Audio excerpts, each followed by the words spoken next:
Assalamualaikum warahmatullahi wabarakatuh. Perkenalkan, kami dari kelompok 8. Di sini kami akan mempresentasikan materi mengenai model analisis laporan keuangan bagi investor untuk PT Indomobil Sukses Internasional Tbk. Di sini kami beranggotakan 2 orang, di mana yang pertama yaitu ada saya sendiri, Cicayadi dengan NIM akhir 044, dan yang kedua ada Azalia Kurnia Dewi dengan NIM akhir 052. Nah, sebelum masuk ke materinya, di sini saya akan menjelaskan terlebih dahulu mengenai investor. Apa itu investor? Jadi, investor itu merupakan seseorang atau perusahaan yang melakukan penanaman modal atau investasi dengan harapan bisa mendapatkan keuntungan di masa yang akan datang. Nah, jenis-jenis investasi itu terbilang sangat beragam, mulai dari ada investasi saham, obligasi, reksadana, dana pensiun, komoditas, logam mulia, valuta asing, hingga properti. Nah, sebelum melakukan investasi, investor itu biasanya melakukan analisis pada perusahaan yang ingin diinvestasi. Misalnya yaitu menggunakan rasio profitabilitas. Apa sih rasio profitabilitas? Jadi rasio profitabilitas yaitu rasio yang menggambarkan kinerja fundamental perusahaan ditinjau dari tingkat efisiensi dan efektivitas perusahaan, operasional perusahaan dalam memperoleh laba. Nah, hal ini tuh ditunjukkan dengan laba yang dihasilkan dari penjualan dan pendapatan investasi. Di sini kami akan menganalisis laporan keuangan untuk investor pada PT Indomobil Sukses Internasional Tbk menggunakan ROE, ROI, EPS, NPM, dan DER. Nah, yang pertama yaitu ada ROE atau Return on Equitas, di mana rasio ini tuh digunakan untuk mengukur kemampuan pada sebuah perusahaan untuk menghasilkan laba dari investasi pemegang saham dari perusahaan tersebut. Nah, yang kedua ada ROI yaitu Return on Investment, di mana ROI ini digunakan untuk menghitung manfaat yang akan diterima investor sehubungan dengan biaya investasi mereka. Yang ketiga ada EPS atau Earning Per Share, di mana EPS ini merupakan laba perusahaan yang dibagi per lembar saham. Yang keempat ada NPM atau Net Profit Margin, di mana rasio ini rasio yang memberikan informasi berapa laba bersih yang dapat perusahaan hasilkan dari total penjualannya. Nah, yang terakhir itu ada DER atau Debt to Equity Ratio, di mana rasio ini menunjukkan seberapa besar utang perusahaan dibandingkan dengan ekuitas. Selanjutnya di sini ada perhitungan rasio untuk analisis investasi pada PT Indomobil Sukses Internasional Tbk pada tahun 2019 hingga tahun 2020. Nah, dari perhitungan ROE, ROI, EPS, NPM, dan DER pada PT Indomobil Sukses Internasional Tbk dapat disimpulkan bahwa pada tahun 2019 hingga tahun 2020 untuk nilai ROE, ROI, EPS, dan NPM ini mengalami kenaikan, sedangkan untuk DER itu mengalami penurunan. Namun menurut kami, apabila pihak investor ingin menanamkan modalnya, itu masih bisa kayak pihak investor itu akan tetap berinvestasi pada PT Indomobil Sukses Internasional Tbk. Karena dari analisis tersebut sebagian besar persentasenya itu mengalami kenaikan, yang mana artinya itu perusahaan mampu mengelola operasional perusahaannya dalam memperoleh laba secara efektif dan efisien. Nah, materinya selanjutnya yaitu mengenai jenis analisis investasi. Jenis analisis investasi ini ada 4. Yang pertama yaitu ada top down, di mana pendekatan global itu merupakan ciri utama dari pendekatan top down. Nah, pendekatan ini memulai dengan menganalisis tren ekonomi, pasar, dan industri. Kemudian dia akan memusatkan perhatiannya itu pada investasi yang akan mendapatkan keuntungan dari tren tersebut. Nah, yang kedua ada bottom up, di mana analisis bottom up ini memerlukan analisis saham individu untuk mengetahui manfaatnya. Misalnya yaitu untuk melihat penilaian, kompetensi manajemen, kekuatan penetapan harga, dan karakteristik unik lainnya. Yang ketiga yaitu ada analisis fundamental, di mana analisis ini menekankan kesehatan keuangan perusahaan serta prospek ekonomi yang lebih luas. Nah, praktisi analisis fundamental itu mencari saham yang salah harga, itu mencoba mengevaluasi nilai intrinsik sekuritas.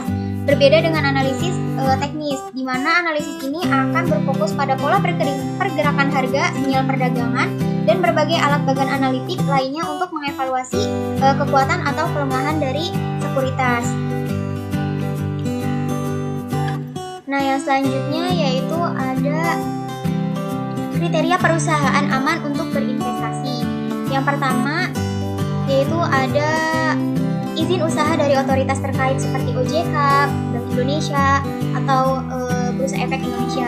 Yang kedua yaitu ada tidak memberi kesan seolah-olah investasinya itu bebas risiko. Yang ketiga yaitu tidak menawarkan keuntungan fantastis dalam waktu yang singkat. Dan yang terakhir yaitu informasi struktur manajemen dan laporan keuangan perusahaan investasi itu harus transparan.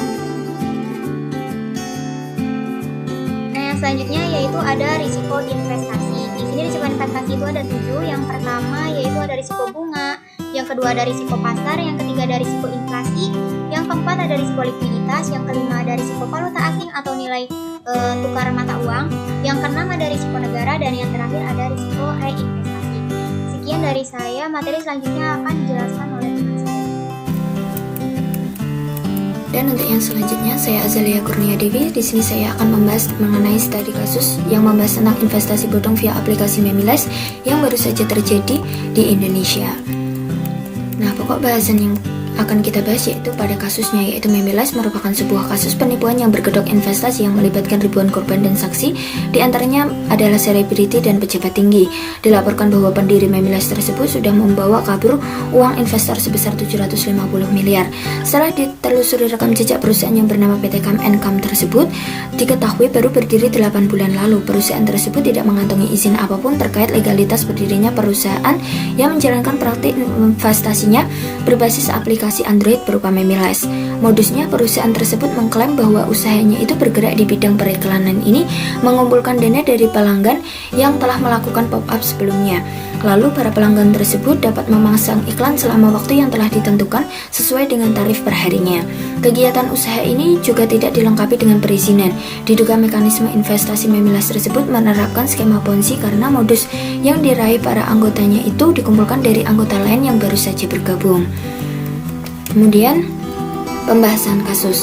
Yang pertama yaitu investasi bodong itu biasanya tidak resmi terdaftar dalam perusahaan perizinan di lembaga otoritas negara seperti OJK.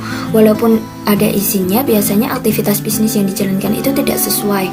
Kemudian yang kedua yaitu investasi palsu yang menawarkan kepada para investor tentang iming-iming profit yang sangat besar dalam waktu yang cukup relatif singkat. Investasi ini ditawarkan dengan jaminan tanpa resiko. Tentunya hal ini tidak masuk akal. Yang ketiga, investasi ilegal juga seringkali menjanjikan bonus-bonus dari perekrutan investor baru. Seharusnya dalam dunia perdagangan, bonus dapat diraih ketika mereka mampu menjual produk sesuai dengan targetnya, melebihi targetnya. Kemudian yang keempat yaitu investasi bodong tidak melibatkan kegiatan bisnis yang nyata. Yang kelima, biasanya tokoh agama, pejabat, selebriti, ataupun influencer menjadi andalan bisnis palsu ini. Mereka direkrut demi menarik banyaknya lapisan masyarakat untuk berinvestasi. Dan yang terakhir, usaha bodong ini juga sering mengadakan event akbar seperti seminar di gedung-gedung perkantoran ataupun di hotel-hotel megah. Selain itu, mereka juga mendatangkan para tokoh terkenal yang turut diundang untuk memberikan kesan kepada masyarakat bahwa investasi tersebut benar-benar adanya. Kemudian yaitu mekanisme investasi pada kasus Memiles. Memiles ini merupakan salah satu contoh perusahaan palsu yang menerapkan skema Ponzi. Skema Ponzi itu sering disebut dengan skema investasi yang bertingkat atau paradigma. Mekanisme ini adalah para investor yang terlebih dahulu memasukkan anggotanya akan mendapatkan keuntungan berupa bonus yang sebenarnya adalah dana investasi yang disetorkan para investor lain yang baru saja bergabung. Investasi bodong ini berkedok usaha, tetapi nyatanya uang yang disetorkan tersebut sebagai modal tidak benar-benar digunakan untuk kegiatan bisnis karena memang perusahaan tersebut tidak melakukan bisnis ataupun perdagangan apapun. Nah, jadi dapat kita simpulkan bahwa pemerintah itu sebelumnya setelah menghimbau masyarakat untuk berhati-hati dalam pemilihan investasi. Para pakar keuangan pun sudah mensyaratkan jika ingin berinvestasi, pilihlah instrumen yang terpercaya seperti sukuk, obligasi, fixed income, deposito, saham, ataupun emas. Waspada dengan iming-iming keuangan yang dapat diraih berkali-kali lipat dalam jangka waktu yang singkat.